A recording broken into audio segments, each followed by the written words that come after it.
Diga aí, pessoal, tudo certo? Bem-vindos e bem-vindas ao Etc., o podcast que traz para você a visão jurídica das notícias. Hoje nós vamos tocar num tema muito importante e que está na moda, o pessoal está muito preocupado com isso, que é o desenvolvimento profissional, a gestão de carreira e a comunicação no ambiente profissional, que são habilidades que hoje, bem desenvolvidas, podem alavancar você para outro patamar na sua carreira. Para falar sobre o tema, nós trouxemos hoje dois convidados, dois especialistas no assunto, o Filemão Matos e o Paulo Assis. Mas antes de entrar na nossa conversa, eu vou chamar a vinheta e dar um tempinho para você curtir o nosso vídeo, para que ele alcance o maior número de pessoas possível, e também para que você possa se inscrever no canal e não perder as próximas publicações, os próximos conteúdos que nós vamos lançar.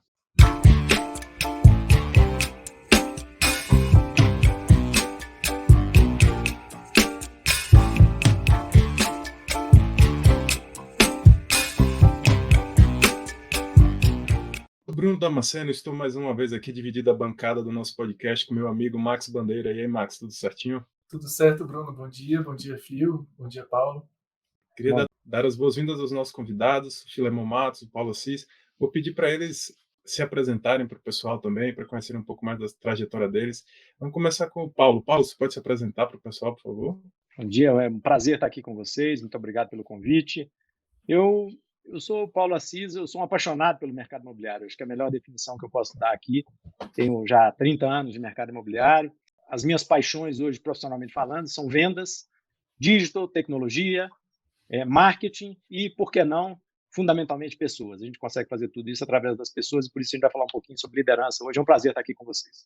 Bom dia a todos, boa tarde, né?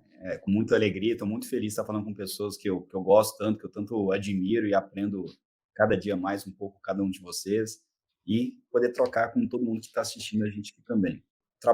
Minha carreira foi muito eclética, comecei desde a parte de produto, passei para a parte comercial e hoje estou como responsável pela parte do desenvolvimento do ecossistema do Blip, né? Que mais para frente a gente vai falar um pouquinho mais para que eu possa apresentar. Mas como o Paulo falou também, gosto muito, né, dessa visão 360, né? Entender vendas, entender o negócio, entender o que está sendo entregue, a parte de produto, como isso tudo consegue orquestrar. Isso não só numa visão de uma empresa, mas numa visão de ser humano também, né? A gente tem múltiplas dimensões. O lado físico, espiritual, financeiro, os sonhos, tem várias dimensões. Então, eu gosto muito de ter essa visão sistêmica, seja do mundo empresarial ou do mundo pessoal. Então, falar dessas duas coisas que vocês estão querendo trazer aqui hoje, que eu acho fantástico, né? Como fazer desenvolvimento pessoal, como ajudar as empresas a se desenvolverem mais, são duas coisas que me atraem muito. Para dar início à nossa conversa, queria fazer a primeira pergunta para o Filemão. Hoje a gente percebe que o desenvolvimento profissional e a gestão de carreiras são fundamentais para um sucesso a longo prazo de qualquer profissional. E hoje, sobretudo nos setores que se relacionam com a tecnologia, para você se desenvolver profissionalmente, você tem que acompanhar tendências, inovações e buscar estar constantemente atualizado, tanto nas suas habilidades técnicas, como também em habilidades interpessoais, em se desenvolver pessoalmente. Na sua visão de profissional da área, qual seria a importância do desenvolvimento dessas habilidades de liderança, né, gestão de projetos e resolução de problemas para um profissional moderno hoje e que pretende aí se perpetuar numa carreira nas próximas décadas? Tem um conceito hoje utilizado muito, lifelong learning, ou seja, é alguém que está aprendendo o resto da vida. Você não faz mais um colégio, uma faculdade para. Você está o tempo inteiro aprendendo. E assim como no passado falar, olha, o profissional é responsável pelo desenvolvimento da sua carreira, o profissional, o ser humano, é responsável pelo seu autodesenvolvimento. Como é que ele vai evoluir, como é que ele vai aprender coisas novas. Então, você ter essa autoria, né, e essa liderança no seu desenvolvimento é algo super forte. A gente sabe que o dia a dia, às vezes, acaba consumindo a gente, mas a gente precisa estar atento a isso. Eu fico tão feliz com essa pergunta, que é uma super coincidência. Eu voltei agora de um treinamento, que a gente passa 72 horas na montanha, e foi um dos momentos pessoais mais intensos que eu já passei nos últimos anos da minha vida. E é muito interessante a sua pergunta, Bruno, porque as coisas andam juntas. Não existe só o lado do desenvolvimento técnico, não só o lado humano. As duas coisas combinam muito forte. Mas, na minha história, sempre que eu tive desenvolvimento pessoal, né, que a gente conseguiu destravar, ter outras formas de enxergar as coisas, o salto profissional veio por consequência, né? A gente até fala que muitas pessoas às vezes são desligadas de uma empresa não por causa das suas habilidades técnicas, mas sim por carência ou falta de desenvolvimentos pessoais, seja emocional, social, seja de comunicação, que não são nada nem um pouco técnico. Então, acho que o principal ponto é ter essa visão de estar sempre se desenvolvendo e nunca delegar para outro, seja para uma empresa, seja para uma escola, para outra. É assumir essa autoria do seu desenvolvimento pessoal. E é muito legal estar aqui junto com o Paulo, porque é engraçado que quando a gente, né, fez o convite também, a gente não tinha um roteiro, né? O roteiro veio surgindo ao longo do caminho. E essa primeira pergunta, acho que faz um link muito forte comigo e com o Paulo, né? Eu queria até deixar ele falar um pouquinho também, porque o Paulo é uma pessoa incansável, né? Na sua sede, está sempre buscando se desenvolver como pessoa, como profissional, como pai. Então, esse é um negócio muito rico e a gente troca bastante. Então, acho que hoje está sendo um momento um pouco de coroar todas essas trocas que a gente vem feito aí ao longo dos anos. E aproveitando que o Paulo vem para a conversa, eu queria só colocar um temperozinho nesse comentário do Paulo. Eu ia perguntar como é que vocês veem a importância de buscar mentorias e de aprimorar os relacionamentos pessoais, como, enfim, nesse processo de lifelong learning que o Phil citou. Porque a gente vivia, né, um modelo que bastava você estudar, eventualmente ir para uma escola superior, se formar, e ali você estava resolvido profissionalmente para o resto da vida. E hoje a gente sabe que isso é o comecinho da jornada, que não garante nada, o que garante é a gente estar cada dia aprendendo um pouco mais. Então, também, tal qual o Phil, sou ficcionado por aprender todo dia. A gente tem que se dedicar a isso. Acho que quando a gente faz isso, a gente também lidera pelo exemplo, né? A gente lida com... Hoje nós temos essa oportunidade de estar vivendo num mundo onde, pela primeira vez em anos da história, você tem 4 ou, quiçá, 5 gerações convivendo ao mesmo tempo, né? E isso traz um caldeirão de cultura e de emoções que são completamente distintas, né? Então, a gente precisa realmente estar aprendendo o tempo todo para lidar com isso. Ou seja, nós estamos liderando equipes que você tem geração Y, geração Z, agora já tem geração Alpha. Então, se a gente não tiver com a cabeça aberta e buscando alternativas de aprendizado, a gente realmente não consegue ficar update por tudo que acontece. Porque é um clichê, mas é uma verdade. A única certeza que nós temos é que tudo vai mudar. E hoje muda muito mais rápido, né?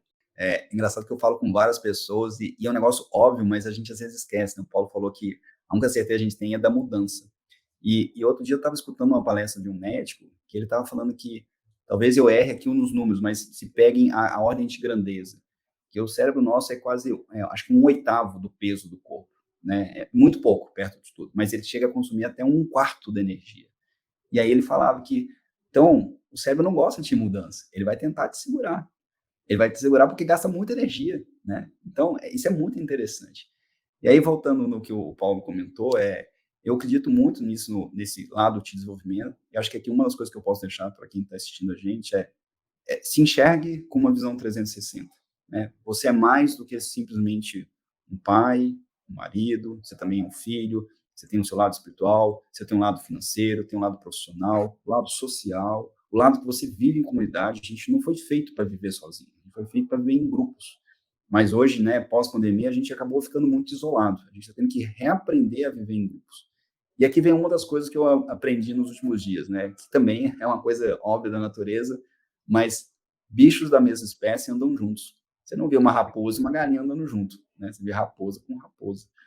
Então, parte, né, do que você perguntou, Max, como é que você vai desenvolvendo essa rede, eu acho que é buscar semelhantes.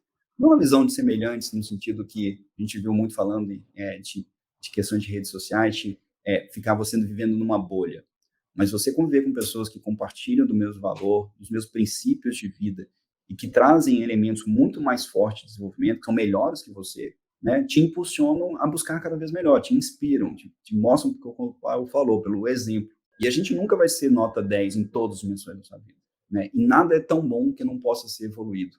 Então, entendendo isso e a gente conseguindo ter pessoas junto que vão trabalhando para que a gente consiga desenvolver essas múltiplas dimensões nossas, né, é muito legal. E é muito interessante que em algum momento da nossa vida a gente dá mais foco para um lado. Tive filho recentemente, então o lado família fica mais forte.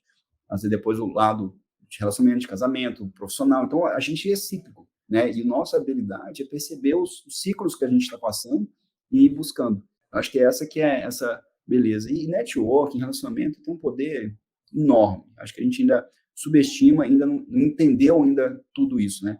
E se a gente voltar no passado, as pessoas viviam em comunidade, né? Era uma tribo, era um vilarejo, né? Hoje não. Hoje você tem cada um na sua casa, cada um, né, criou-se uma cultura muito forte do individualismo. Sozinho eu consigo tudo. E a gente sabe que sozinho vai conseguir tudo até um pedaço, né? Então, uma frase que a gente fala muito num provérbio africano, que fala, se você quer chegar mais longe, vá junto, né? Você pode chegar até mais rápido em algum ponto, mas se você vai longe, você tem que ir junto, porque no caminho vão ter vários desafios que você vai ter junto pessoas para te apoiar lá. O que acontece é que quando a gente começa a profissão, profissionalmente, a gente está muito focado em competências técnicas, que é natural, né? Afinal de contas, a gente precisa se destacar por alguma coisa. E aí eu estou falando na mais variada gama de profissões que existem. Então, a gente foca no aspecto técnico. À medida que você vai evoluindo, e se você quer...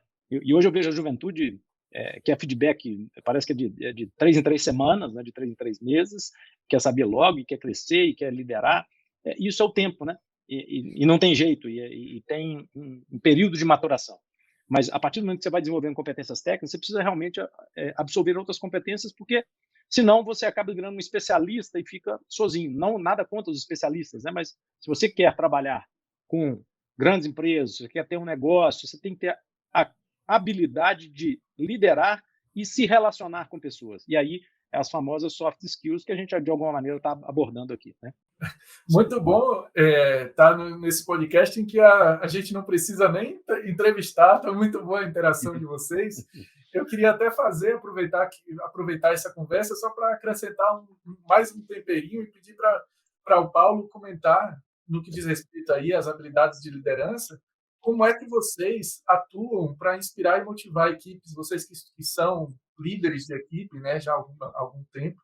Só Legal. para acrescentar uma coisa na pergunta do Max, a liderança é uma das características que hoje, quando nós escutamos falar em desenvolvimento profissional e pessoal, é uma das que mais aparece.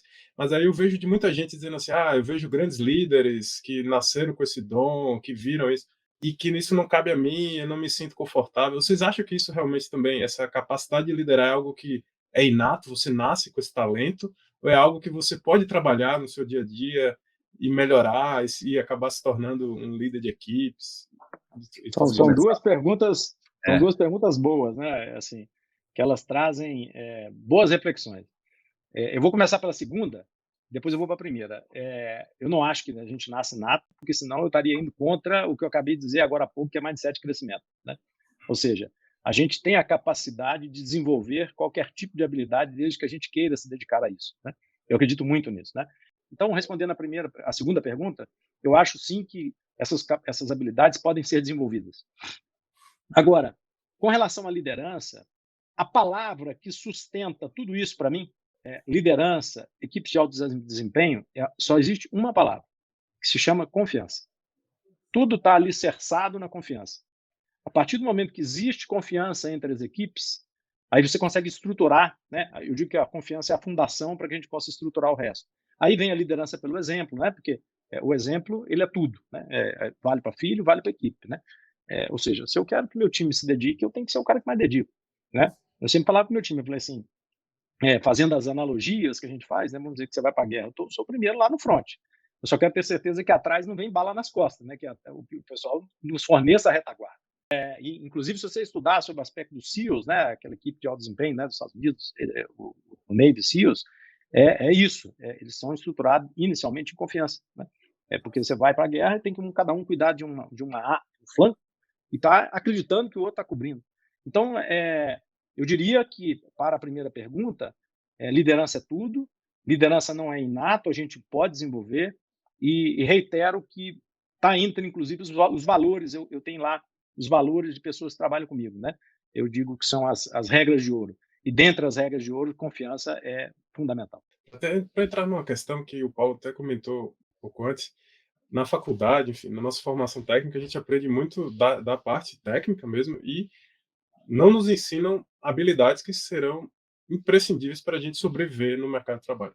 E hoje em dia, até quando você vai empreender, criar seu próprio negócio, uma das que eu acho mais importantes, que a gente não aprende na faculdade de jeito nenhum, se não aprende na escola, se não aprende em lugar nenhum, é a relação com o cliente. Seja tanto a parte da venda, quanto a própria manutenção da relação com o cliente, que eu acho que tangencia também essa parte da confiança, claro. E hoje em dia, com os meios de comunicação virtuais, todo mundo quer ser atendido o quanto antes, de forma rápida. A gente tem ferramentas tecnológicas à disposição e, ao mesmo tempo, nós também queremos ser escutados, nós queremos ter um atendimento pessoal, queremos ter um atendimento individualizado. E isso gera muitos desafios. Eu falo por nós mesmos, Max, na nossa prática privada da advocacia é bem complicado, isso gera muitos desafios. E eu queria que vocês comentassem isso. Qual a importância, né, dessa comunicação com os clientes e como desenvolver isso no dia a dia, como inserir nisso pitadas de tecnologia sem perder essa questão da pessoalidade, que eu acho que traz muita confiança, que gera essa relação mesmo com os clientes. Tudo tá sobre comunicação. Vender é sobre comunicar, marketing é sobre comunicar, liderar é sobre comunicar. Então, Bruno, se tivesse deixar uma sugestão para quem estiver escutando a gente, se desenvolva na capacidade de se comunicar melhor, com mais clareza, com mais objetividade, porque tem um conceito na programação neurolinguística que fala que o responsável pela efetividade do que o outro entende não é do outro, é de quem falou, é de quem se comunicou. Então, se o outro lado não entendeu o que eu falei, não é porque ele não entendeu, é porque eu não falei direito, do jeito que ele entende. Então, isso passa em ler o ser humano também. Então, de novo, as coisas todas conectadas. Então, acho que o primeiro ponto nessa linha é que, se a comunicação é a base de tudo que a gente está vendo, né, esse movimento forte de transformação digital, começa-se pela comunicação. E a forma de comunicar, né, com os clientes mudou drasticamente, né, e a pandemia acelerou isso muito rápido, e agora com o ChatGPT acelerando ainda mais ainda. O que a gente percebe? Que antes a marca falava assim, olha, eu vou conversar com você, cliente, desse jeito, seguindo o meu script e no canal que eu quero. Você vai ligar para o meu call center e vai ficar na linha 10 minutos respondendo o que eu pedi. Você não tem outra opção. Só que o mundo mudou. Quando a gente olha como a gente conversa com um amigo no WhatsApp, não tem script. Você não fala assim, fala o seu CPF aí. Max, o seu CPF da gente antes de conversar. Fala o seu nome inteiro, deixa eu checar você no sistema. Não existe isso. É uma marca conversando com uma pessoa, né? Então, a gente está vendo que, ao mesmo tempo, mudou a forma de comunicar e mudou também os tempos de comunicação. Porque antes, quem escolhia o canal era a marca. Agora, quem escolhe o canal é o cliente. E ele vai querer o canal que, para ele, é mais efetivo, que ele prefere, que ele escolhe, e no ritmo dele. Porque agora a conversa ela é assíncrona. Diferente no passado que era síncrono, né? Eu estou falando, o outro lado está escutando e o outro lado está respondendo. Agora, alguém manda uma mensagem no WhatsApp para aquela marca, a marca vai responder o mais rápido possível e o cliente responde quando ele quer, né? Não dá para você falar, não, vou derrubar a ligação aqui, desculpa, né? Então, isso tem mudado fortemente a forma de se relacionar. E, além disso, né, existe acho que talvez uma certa miopia do mercado em achar que isso é uma questão de ter diversos canais. A marca tem que ter todos. Ela tem que ter todos porque, na verdade, não porque o cliente fica pulando de um canal para o outro, é porque o cliente que escolhe. E se ele quiser escolher conversar, sei lá, pelo direct do Instagram e o concorrente dele conversa e ele não, talvez ele vai dar mais chance para o outro. E a tecnologia permitiu você atender em múltiplos canais sem ter investimentos tão altos assim. Então, acho que esse é o outro ponto. Então, quem define o canal é o cliente, quem define o ritmo da conversa e o que vai conversar é o cliente. E depois, por fim, é aquela questão, o cliente quer ser entendido. Gente, vamos ser sinceros com a gente. A gente não quer ligar para o call center para ser entendido. Eu estou ligando para o call center para resolver um problema que eu quero. Estou conversando com uma marca num canal digital para resolver um problema que eu quero, que eu preciso. E não porque eu quero fazer uma sessão de terapia ali junto com a marca, né? Então, isso é super importante, porque é uma questão de resolutividade. Se eu chego lá e falo, quero a segunda via do meu boleto, me dê o PDF aqui no WhatsApp. Não manda eu ligar para um call center, baixar um app, escrever um e-mail. Cara, eu estou ali na frente do cliente. Então, a parte da experiência do cliente vai ser o quanto as marcas entendem essa dinâmica da conversa e quando ela consegue ser resolutiva, quando ela consegue transacionar, resolver o problema que o cliente quer naquela hora, naquele momento.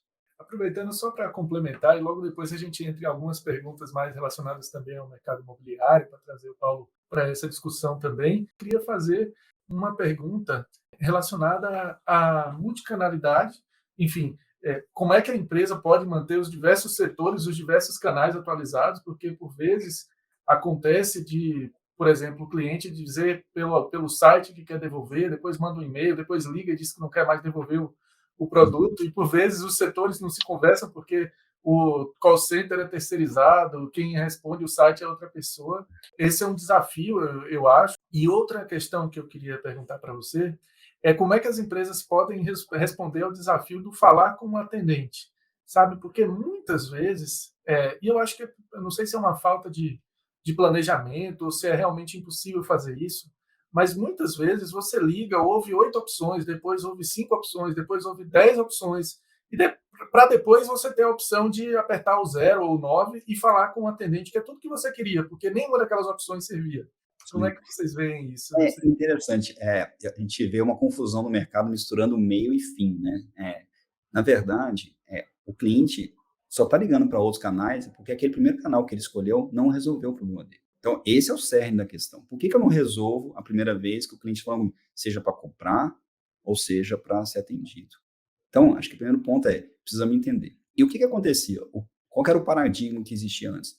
Num call center, num site e num app, não existe um canal de feedback para a marca.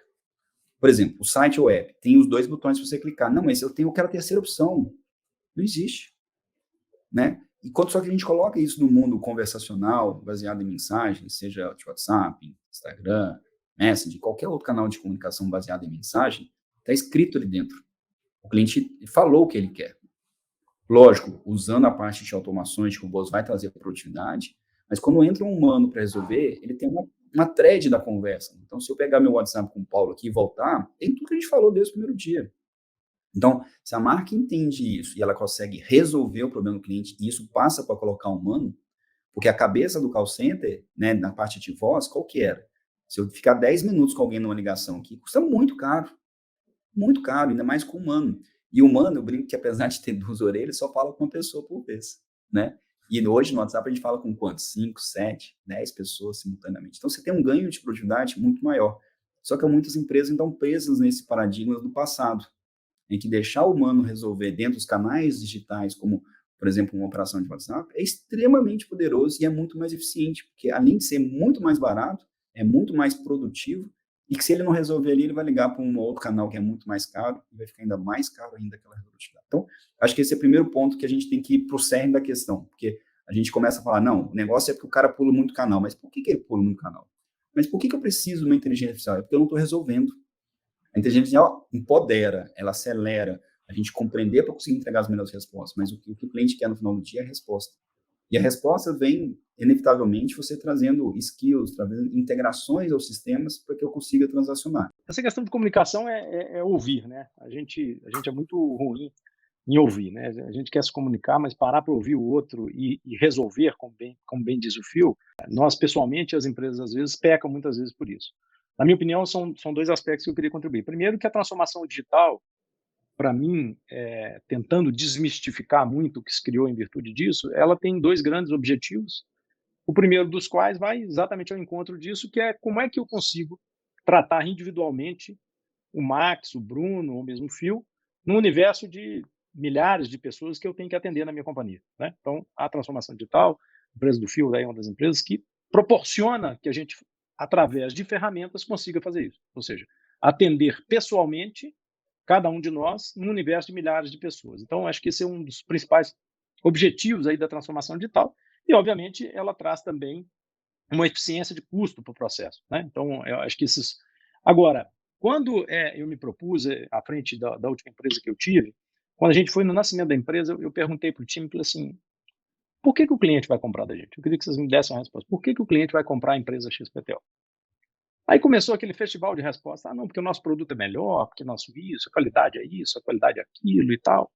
Falei, gente, olha, falar que um produto é bom e que ele tem qualidade, me desculpem, isso é obrigação do produto, né?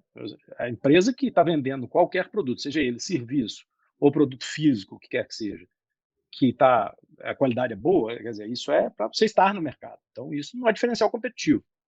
Agora, o que será diferencial competitivo, na minha visão, em qualquer negócio? A jornada do cliente, a experiência do cliente. É clichê? Quem acha que é clichê vai ficar pelo caminho, porque é o que o Fio acabou de dizer, o sujeito entrou lá, ele não foi bem atendido, e tem que ter multicanais mesmo, porque nós acabamos de falar no começo da conversa que nós somos com 4 gerações interagindo ao mesmo tempo, 4 ou 5 gerações. Então ainda tem uma que quer falar no telefone, e paciência se você não atender o telefone. Né? tem outra que é só no WhatsApp, tem outra que é no direct do Instagram. Então, as ferramentas da transformação digital permitem você colocar tudo isso em multicanais e atender o cliente no canal que ele deseja. Porque uma das experiências que nós tivemos de melhora na jornada de conversão da venda e no sucesso do cliente foi exatamente devolver, ou seja, atender o cliente pelo canal que ele nos acionou. Porque muitas vezes as empresas são acionadas por um canal X e retornam no canal Y. E aí a experiência é horrível. Quer dizer, eu te chamo no WhatsApp, você me liga. Como assim? Eu quero falar no WhatsApp. Eu te chamo no Instagram, você tá... Então, essa questão ela tem que ser olhada com muito carinho pelas empresas. As empresas que eu vejo que estão se dedicando a isso têm saído na frente. E essa questão que eu coloquei, eu insisto nela. Qualquer produto, imagine você carro, apartamentos, que é o nosso negócio, enfim, tem uma série de coisas que vão virar commodity. Então, quem tiver realmente a melhor experiência na jornada é que fará a diferença, na minha opinião. Então, eu queria ouvir de vocês, aí, começando pelo Paulo, primeiro, como você enxerga esse novo modelo e como se adaptar a isso, né? Porque às vezes você tem um profissional que estava condicionado a trabalhar de uma maneira a vida toda e, de repente, em intervalo de 3, 4 anos, ele tem que se reposicionar, ele tem que alterar toda a sua forma de pensar, de trabalhar, de se relacionar, tanto com os colegas quanto com os clientes. A gente vê aí uma forte inserção de rede social, questão do branding pessoal. Como você enxerga esses desafios e o que fazer aí para vencê-los? É se render às novas tecnologias ou não? Ou existe um meio termo? Eu vou usar outra frase que pode parecer clichê, mas para mim é o admirável mundo novo, né? Quando veio a pandemia, o mercado imobiliário foi desafiado ao extremo, o mundo, né? Mas o mercado de imobiliário de uma forma mais direta. Por quê? Porque quando a gente passou por aquilo, eu me lembro de reunir o time e tocava uma operação de âmbito nacional e fechamos escritórios pelo Brasil inteiro.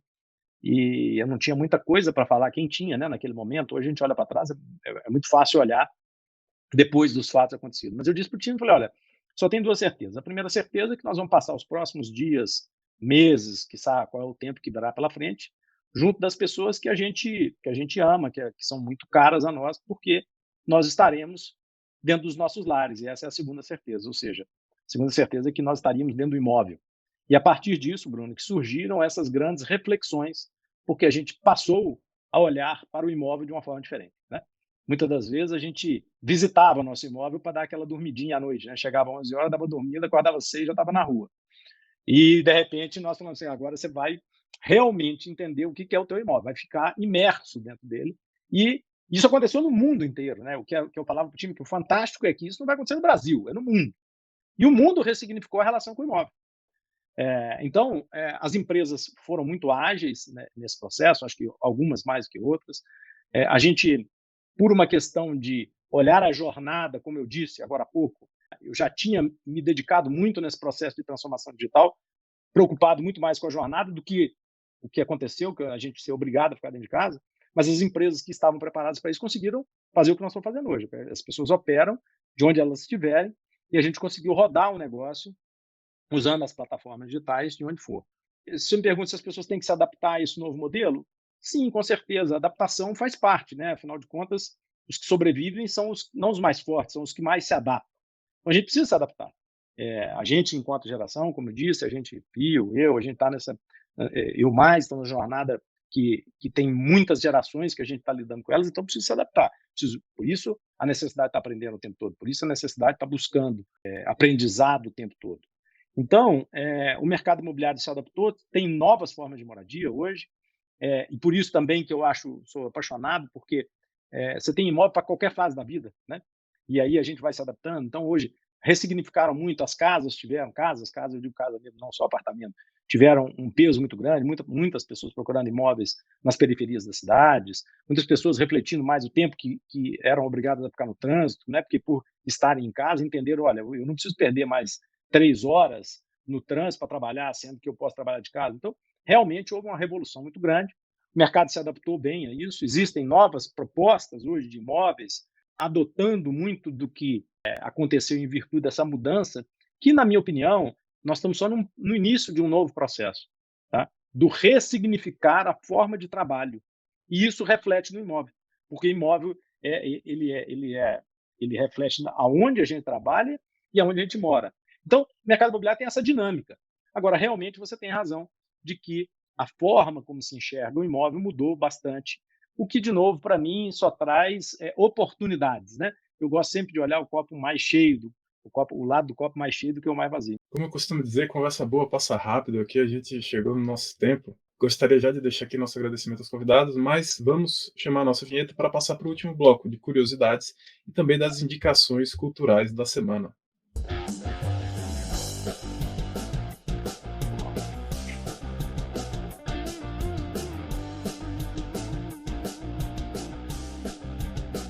Como curiosidade da semana, nós vamos trazer aqui no nosso último bloco. Eu estava preparado para trazer aqui para vocês a notícia sobre o julgamento do STF sobre a correção monetária da FGTS, mas, infelizmente, houve um pedido de vista do ministro Nunes Marques e o julgamento foi adiado, né? Então ele tem aí 90 dias para devolver o processo para a pauta. Então eu vou trazer para vocês outra notícia, que é a seguinte: a Corte Especial do STJ, Superior Tribunal de Justiça, ampliou a possibilidade de penhora do salário da pessoa, do devedor, para o pagamento, a quitação de dívidas. Antes dessa decisão, a Justiça, o Judiciário, ele basicamente poderia deferir esse pedido de penhora de salário em duas hipóteses. Quando a gente tratava de uma questão de pensão alimentícia, o devedor devia alimentos para alguém, ou quando esse devedor tinha salário superior a 50 salários mínimos. 50 salários mínimos, perdão, que, convenhamos, é bastante dinheiro. Mas o STJ mudou esse entendimento e decidiu que agora cada juiz deve avaliar se a parcela a ser penhorada do salário da pessoa, do devedor, compromete ou não a subsistência dele e da sua família. E também essa penhora deve estar limitada a 30% do valor da remuneração. E agora, vamos àquela parte do nosso programa que gera mais engajamento de vocês, que vocês ficam comentando, mandando mensagem para a gente, que é a indicação cultural dos nossos convidados. Hoje a gente está em véspera de feriadão, né? Segunda-feira é feriado. Então a gente tem um dia a mais aí para vocês curtirem as indicações dos nossos convidados. Por favor, Fio, se você puder fazer a sua indicação cultural dessa semana. Teve um livro que a gente citou várias vezes aqui que chama Mindset. Acho que todo mundo, quem não leu, acho que vale a pena correr atrás para poder ler. Um outro que eu tenho gostado muito, que é muito fininho, mas você tem que ler ele várias vezes, chama do Sêneca, sobre a brevidade da vida. É muito interessante, são coisas simples que a gente deixa de ver. E um passeio que eu já fiz algumas vezes, que eu gosto bastante, principalmente quem gosta de mountain bike, contato com a natureza, é o Parque do Simucã. O Parque do Simucã é um parque muito grande, com uma boa estrutura de mountain bike, muito perto de São Paulo, que dá para aproveitar. Como a gente falou muito também de autodesenvolvimento, eu vou deixar o nome do treinamento que eu fiz esse final de semana, chama Legendários. Então, quem quiser depois pesquisa na internet, eu fiz através do pessoal de Belo Horizonte. Mas acho que essas seriam as minhas dicas mais frescas aí para aproveitar, compartilhar com todo mundo. Paulo, o que é que você indica aí para o pessoal nesse final de semana, nesse feriado, dar uma esfriada na cabeça, dar uma curtida? Eu não poderia deixar de falar de livro também, né? Eu sou ficcionado com livro. Tangenciando o tema que nós falamos aqui hoje, bastante sobre ele, tem um livro interessante que chama Marketing 5.0. Várias das coisas que nós falamos aqui estão citadas no livro. Eu aconselho fortemente aí quem está interessado no tema. Marketing 5.0 do Kotler é um livro muito legal. Aqui para a nossa região, São Paulo, eu gosto muito de Campos do Jordão. É um local que toda vez que eu vou lá me surpreendo. São várias atrações que tem por lá. Mas eu vou acrescentar, para quem tiver oportunidade, que eu fiz recentemente e tive a grata surpresa de explorar um pouco mais o Rio Grande do Sul pelo interior, né? Gramado, Bento Gonçalves, aquela região é maravilhosa. Então, dica aqui perto, né? Campos do Jordão, eu adoro, eu acho que sempre tem várias atrações para a gente poder curtir por lá. E para quem tiver um pouquinho mais de oportunidade de esticar um pouquinho mais, Rio Grande do Sul, interior do Rio Grande do Sul, ali, a região de Bento, de Gramado, tem coisas maravilhosas para lá. Parece que a gente vai para lá, parece estar em outro país em relação a onde nós estamos aqui em São Paulo. É isso. Perfeito. Muito obrigado, Paulo. Muito obrigado, Fio. Foi uma conversa extremamente agradável com vocês.